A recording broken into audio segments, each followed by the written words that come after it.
1960 के दशक में पूरे भारत में फ्री स्टाइल कुश्तियों का बोलबाला था। दारा सिंह का जन्म 19 नवंबर 1928 को पंजाब अमृतसर के धर्मूचक गांव में हुआ था। दारा सिंह कम उम्र में पढ़ाई छोड़कर खेती में लग गए थे।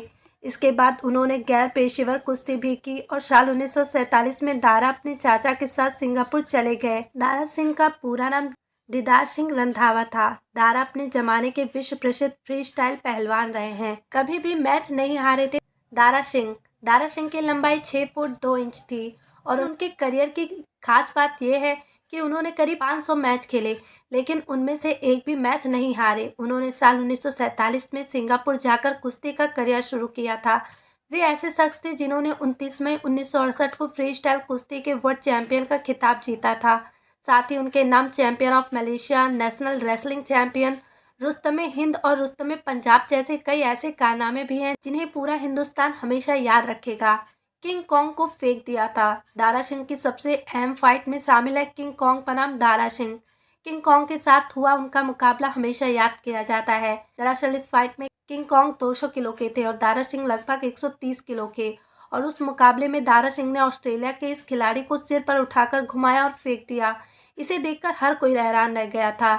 इसके बाद साल 1962 में फिल्म किंग कॉन्ग रिलीज हुई। इस फिल्म में दारा सिंह ने एक्टिंग भी की थी। फिल्म किंग कॉन्ग में मिला लीड एक्टर को ऑफर। पहलवानी करते हुए दारा सिंह ने अपना अभिनय करियर शुरू कर दिया था। साल 1952 में आई फिल्म संग दिल से अपना बॉलीवुड डेब्यू किया। इसके बाद कुछ साल तक फिल्मों में छोटे मोटे रोल मिलते रहे। फिल्म पहली झलक और एंगल सैलरी में एक स्टंटमैन के रूप में दिखाई दिए, लेकिन साल 1962 में उनके फिल्मी करियर में सबसे बड़ा दिन आया जो बाबू भाई मिस्त्री ने अपनी फिल्म किंग कॉन्ग में उनको बतौर लीड एक्टर काम करने का ऑफर दिया। इस दौरान का दिलचस्प किस्सा भी है जिसे दारा सिंह ने एक बार शेयर किया था। उन्होंने बताया था, मुझे फिल्म मेकर बाबू भाई मिस्त्री का फोन आया और उन्होंने मुझे हीरो का रोल देने के लिए कहा। मुझे कुछ समझ में ही नहीं आया क्योंकि हीरो के रोल के लिए मैं सोच भी नहीं सकता था। मैंने उनसे पूछा, हीरो तो ठीक है लेकिन एक्टिंग कौन करेगा।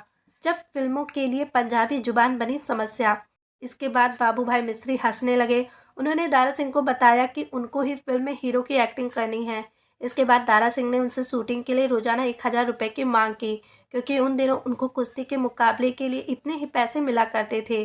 बाबू भाई मिस्त्री पैसों के लिए मान गए, लेकिन सबसे बड़ी समस्या ये थी कि दारा सिंह ठीक से हिंदी नहीं बोल पाते थे, जबकि उन दिनों फिल्मों में हिंदी उर्दू मिक्स बोली जाती थी।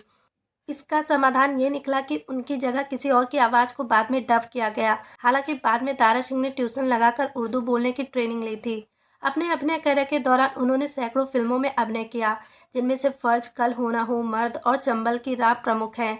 लेकिन दारा को मुख्यतः टीवी सीरियल रामायण में निभाए हनुमान के किरदार के लिए जाना जाता है। हनुमान जी की भूमिका ने बदल दी किस्मत।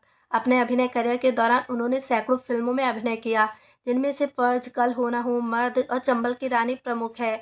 लेकिन दारा को मुख्यतः टीवी सीरियल रामायण में निभाए हुए हनुमान के किरदार के लिए जाना जाता है। दारा सिंह ने पहलवानी और अभिनय के साथ साथ फिल्मों के लिए कहानी भी लिखी है। साल 1978 में आई फिल्म भक्ति में शक्ति का लेखन और निर्देशन उन्होंने ही किया था। साल 2007 में आई फिल्म जब वी मेट उनकी आखिरी फिल्म थी। इसमें शाहिद कपूर और करीना कपूर लीड रोल में थे। दारा सिंह की जिंदगी में असली मोड़ तब आया जब उन्हें रामानंद सागर के टीवी शो रामायण में हनुमान जी की भूमिका निभाने के लिए चुना गया। इस किरदार ने दारा सिंह की किस्मत को पूरी तरह से बदल दिया। यहाँ तक कि लोग हनुमान जी के नाम से ही बुलाने लगे। इस शो के बाद दारा सिंह ने कई पौराणिक शो में हनुमान जी की भूमिका निभाई थी। दिल का दौरा पड़ने से हुआ था निधन। 7 जुलाई 2012 को दिल का दौरा पड़ने के बाद 12 जुलाई 2012 को सुबह 7:30 बजे उनका निधन हो गया।